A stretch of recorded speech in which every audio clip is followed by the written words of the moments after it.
And not only some of them that happens to support a mainstream idea.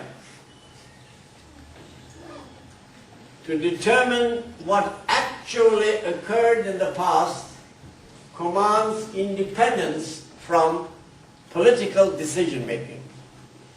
There have been such decision makers in the past and they are now in the present. No historical truth can ever be treated if not all parts are presented.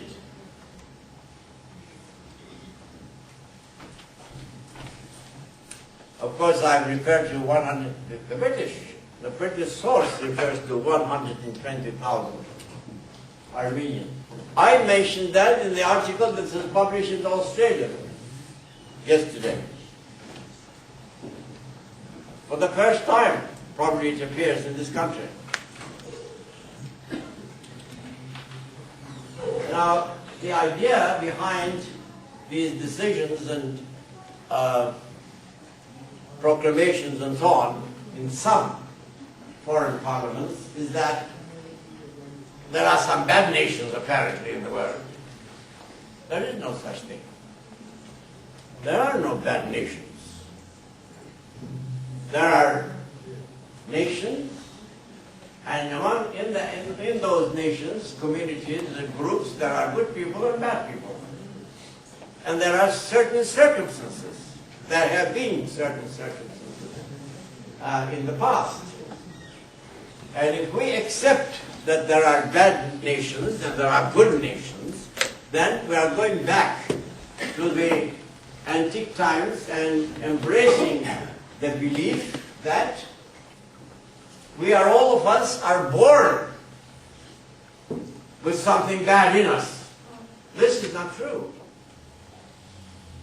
We are born as like a white sheet of paper with nothing good and nothing bad.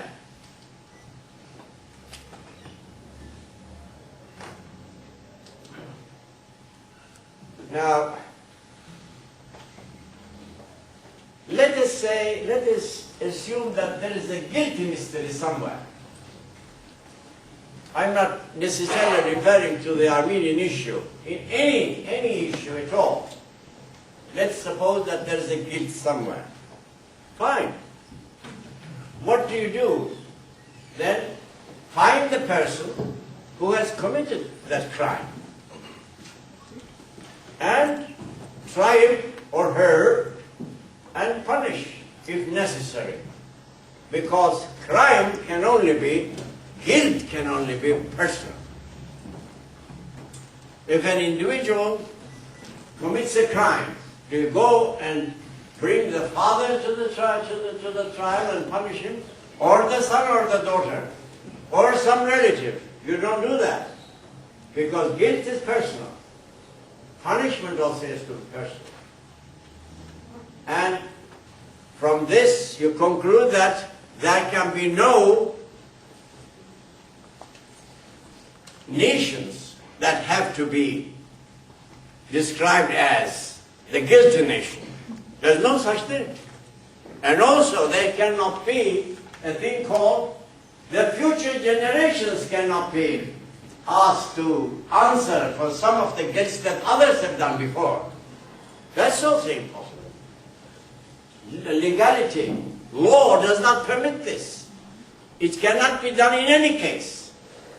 Whatever has been done in the past to the early inhabitants of the new continent, let's say the United States.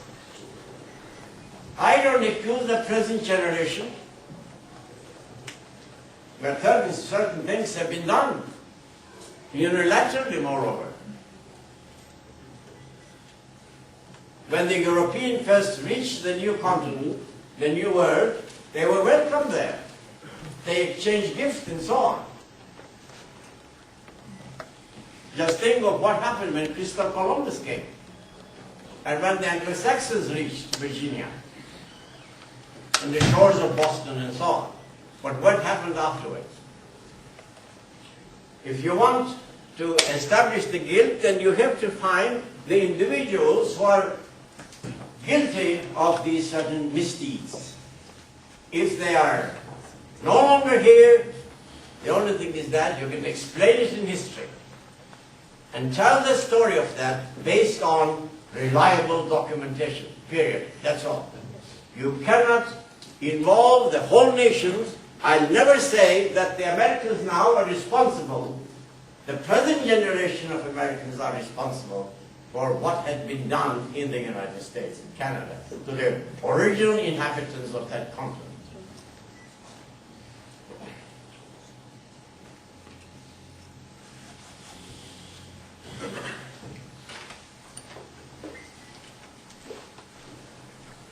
But as far as the Armenian-Turkish relations are concerned, justice abhors double standards. What is indirectly meant in some of the declarations of these parliaments, and they are not as many as some people try to create the impression.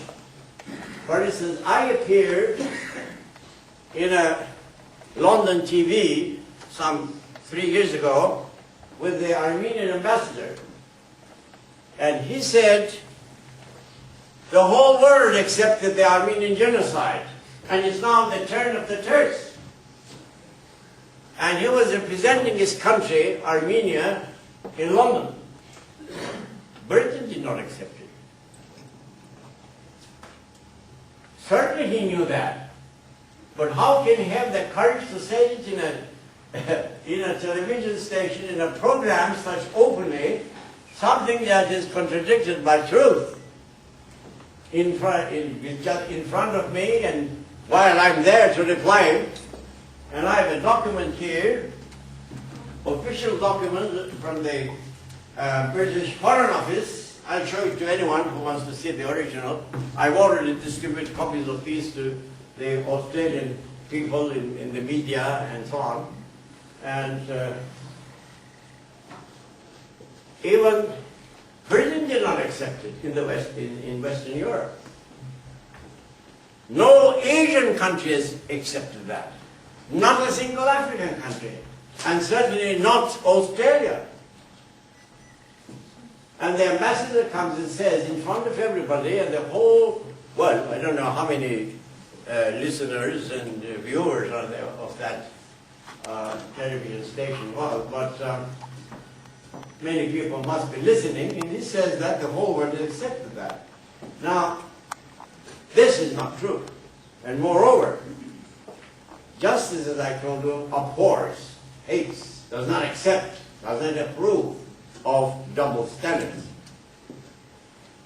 And probing into history in a particular nation, into the history of a region, or probing into history of a particular date, or of a certain ethnic, religious, or linguistic community, and no one else, is not acceptable. No nation can demand from another to examine the past of the latter only. You go and examine your past. Who has the right to say it to this particular nation? Or to me in this case? Because I can say just the same thing. You go and examine your own past.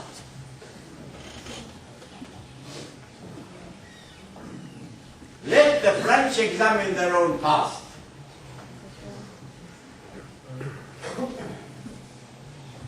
And let all the others, I don't want to count them here now.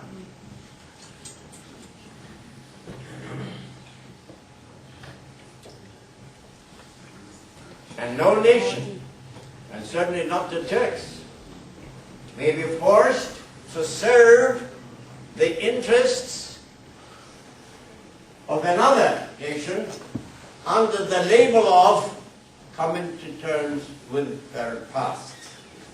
If need be, if we have to do it, the record of all countries, without any exception, and no veto privilege operating in anyone's favor should be open to close